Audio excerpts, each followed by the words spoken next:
जय जय श्री राधे श्याम। श्री हरिराम व्यास जी महाराज श्रीधाम वृंदावन के प्रति परम आसक्त हो चुके थे। इसीलिए जब कुल कुटुंब के लोग श्री व्यास जी को लौटा ले जाने में असमर्थ हो गए, तब स्वयं ओरछा नरेश महाराज श्री मधुकर शाह जी ही इन्हें लिवाने के लिए श्रीधाम वृंदावन आए। राजा ने पता लगाया कि श्री व्यास जी सबसे अधिक महाप्रभु श्री हिताचार्य चरण से प्रभावित हैं, अतः वे सीधे श्री हिताचार्य चरण के समीप में गए और अत्यंत विनम्रता पूर्वक बोले, महाराज मेरी एक जिज्ञासा है, आप कृपा करके उसका समाधान कर दीजिए। मैं जानना चाहता हूँ कि केवल आत्म कल्याण मात्र करना श्रेष्ठ है कि अपने साथ साथ लोक कल्याण करना श्रेष्ठ है। तब श्री हिताचार्य चरण ने सहज भाव से उत्तर दिया कि प्रथम पक्ष की अपेक्षा द्वितीय पक्ष श्रेष्ठ है, अर्थात केवल आत्म कल्याण करना श्रेष्ठ तो है, लेकिन उससे भी बढ़कर श्रेष्ठ यह बात है कि अपने कल्याण के साथ साथ लोक कल्याण भी हो। तब श्री मधुकर शाह जी ने विनम्र होकर कहा, हे आचार्यवर, हमारे श्री गुरुदेव श्री व्यास जी यदि यहाँ रहते हैं तो केवल आत्मश्रेय संपादन करेंगे, और यदि ओरछा में विराजमान होते हैं तो इनके साथ साथ संपूर्ण देशवासियों का कल्याण होगा। उनके द्वारा हमारे यहाँ भक्ति का प्रचुर प्रचार हुआ है और होगा भी, अतः आप इन्हें आज्ञा दीजिए कि ये वहीं चलकर स्वयं भक्ति साधन करते हुए अपने सदुपदेशों से लोक का भी कल्याण करें। श्री मधुकर शाह जी के इस विनम्र निवेदन पर श्री हिताचार्य चरण ने स्वीकृति दे दी।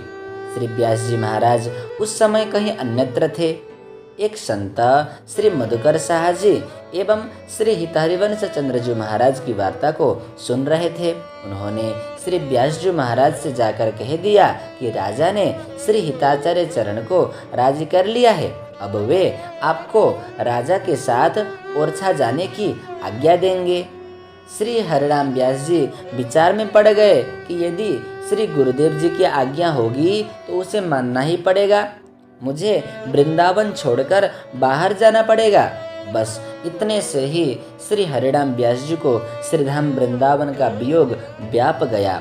वे अपने मुख में कालिख पोत कर विलाप करते हुए दौड़ दौड़ कर श्रीधाम वृंदावन के सभी वृक्षों और लताओं से लिपट जाते और रो रो करके कहते, आप ही तो लोग मेरे माता पिता भाई बंधु कुटुंब परिवार हैं, अब आप लोगों से मेरा साथ छूट रहा है। इस प्रकार जैसे लोग विदा के समय में अपने इष्ट मित्रों से मिलते हैं, वैसे ही श्री हरिराम व्यास जी सभी वृक्ष लताओं से मिल मिल करके रो रहे थे, विलाप कर रहे थे। किसी ने श्री हरिराम व्यास जी की इस प्रेम विफलता को जाकर श्री हिताचार्य चरण से कह दी। श्री व्यास जी की इस प्रकार की प्रबल धाम निष्ठा को देखकर श्री हिताचार्य चरण बहुत प्रसन्न हुए और तुरंत उन्हें अपने पास में बुलवाए तथा मुक्त हृदय से शुभ आशीर्वाद दिए कि यदि आपका श्रीधाम वृंदावन के प्रति ऐसा दृढ़ अनुराग है तो मैं आशीर्वाद देता हूँ, आप अविचल वृंदावन वास करें। श्री मधुकर शाह जी इन महापुरुषों की चरण वंदना कर ओरछा लौट आए। तब श्री व्यास जी की चिंता मिटी। महाप्रभु श्री हिताचार्य चरण ने व्यास जी से पूछा कि आपने मुंह में कालिख क्यों पोत लिए? तब व्यास जी ने कहा कि संसार का परित्याग कर श्रीधाम वृंदावन में आने से मुख उज्जवल होता है और श्रीधाम वृंदावन छोड़कर पुनः संसार में जाने से मुख काला ही तो होगा, अतः मैंने पहले से ही कालिख पोत लिया था।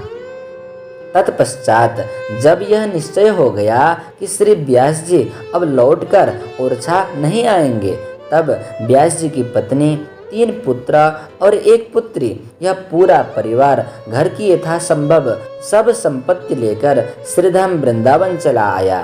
प्रथम तो श्री व्यास जी इन्हें अपने पास नहीं रखना चाहते थे, परंतु जब महाप्रभु जी ने इन्हें समझाया कि आप चिंता न करें, इनके द्वारा आपके भजन में कोई भी विक्षेप नहीं होगा बल्कि सहायता ही मिलेगी, तब समीप रहने की स्वीकृति दे दी। सबको यथायोग्य संतों की और भगवान की सेवा सौंपी गई। जय जय श्री राधे श्याम।